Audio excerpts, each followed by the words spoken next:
Sa bawat pag-ikot ng oras ay siya ring pag-ikot ng mundo. Sinusukat nito ang bawat kabiguan o tagumpay ng tao. Pero marami pa rin ang tila hindi binibigyang pansin o halaga ang oras. Marami ang nasasayang na panahon at pagkakataon. Mga bagay na hindi na muling maibabalik pa. Sino nga ba sa atin ang binibigyan ng importansya ang usaping pinansyal o pananalapi kung saan nakasalalay ang ating kinabukasan? Maging mga pangarap ng ating pamilya, empleyado ka man o hindi, sa oras ng iyong pagreretiro, mangangailangan ka ng mga benepisyo mula sa ating pinagpaguran at pinaghandaan. Aasa tayo sa ating Social Security, pension, at malaking ipon. Kung hindi, para itong isang bangungot na ikakabahala natin. Ang kwento ni Melay at Sonia, salamin din ng pinagdadaanan ng maraming Pilipino. Simpleng may bahay si Melay, 48 years old, at 10 taon na sa pagkakarinderya. Mula noon, nagtabi siya ng 67 pesos kada araw. At makalipas ang 10 taon, nakapag-ipon si Aling Melay ng 420,740 pesos. Masipag, matipid at masinop si Melay. Inilaan ni Melay ang kanyang naipon sa tamang pag-i-invest, kumuha ng long-term care, life insurance at educational savings para sa kanyang 3 anak.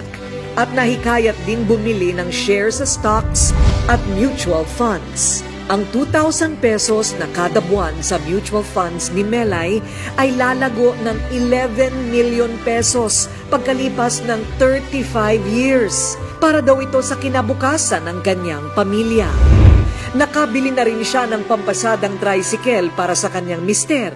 Nung nawalaan yung trabaho ng asawa ko, may kunting naipon man ako, kaya nagluluto na lang ako sa karinderya. Sa awa po ng Diyos, okay naman ang kita niya. May nag-alok po sa akin ng Kaiser para po maganda daw yun sa kinabukasan po namin. Natatakot po ako kasi baka masayang po ang pinagpaguran ko. Kaya po nag-invest ako ng tama. Nabibili naman ni Sonia ang lahat ng kanyang luho at lahat ng hilingin ng 3 anak, lalo na noong siya ay nasa ibang bansa pa. Dating caregiver sa Middle East, ang 50 anyos na si Sonia, isa siyang solong ina. Binigay ko yung gusto ng mga anak ko. Kung anong bago, lahat meron sila. Hindi ko naisip mag-invest sa life insurance or healthcare kasi hindi naman pumasok sa isipan ko. Kahit maraming gastos noon, nakakapagtabi si Sonia ng 70,000 pesos kada buwan o halos 840,000 pesos kada taon. Sa loob ng 5 taon, nakapag-save si Sonia ng 4.2 million pesos. Nagpagawa ng bahay at bumili ng magarang sasakyan. Pero hindi naisip ni Sonia ang mag-invest sa insurance, mutual funds at iba pang produkto na sisiguro sa kanilang future o kinabukasan. Natatakot ako at hindi ako nakapag-invest sa life insurance at unti-unti nang nauubos ang mga naipon ko. 2 taon nang nasa Pilipinas si Sonia, pero hanggang ngayon wala pa siyang kontrata palabas ng bansa.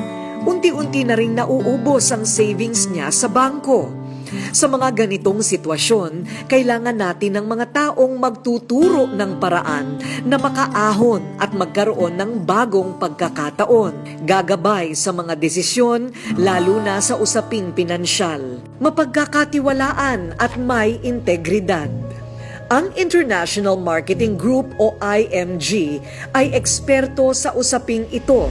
Isang independent company na may mga produktong tutulong sa bawat Pilipino na dumaranas sa hirap ng buhay.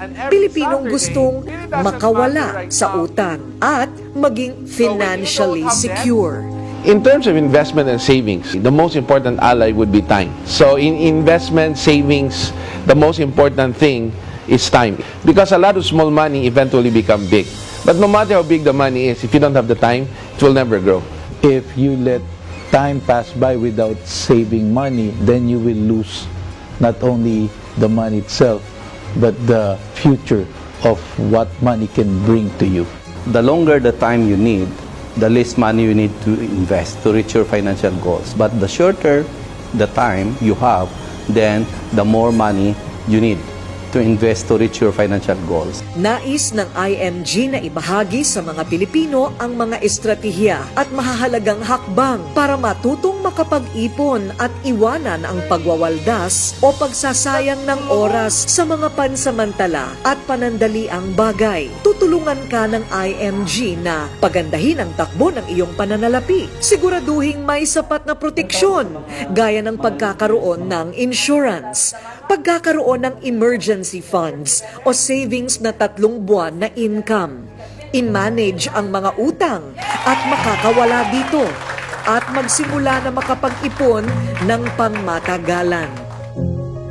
Anong direksyon ang tatahakin mo? Magsasayang ka pa ba ng oras o panahon? Kailan ka kikilos? Palilipasin mo bang muli ang napakabilis na takbo ng oras? Nasa kamay mo ang desisyon. At posibleng ang tamang oras para makapagsimula ay oras na tumatakbo na ngayon.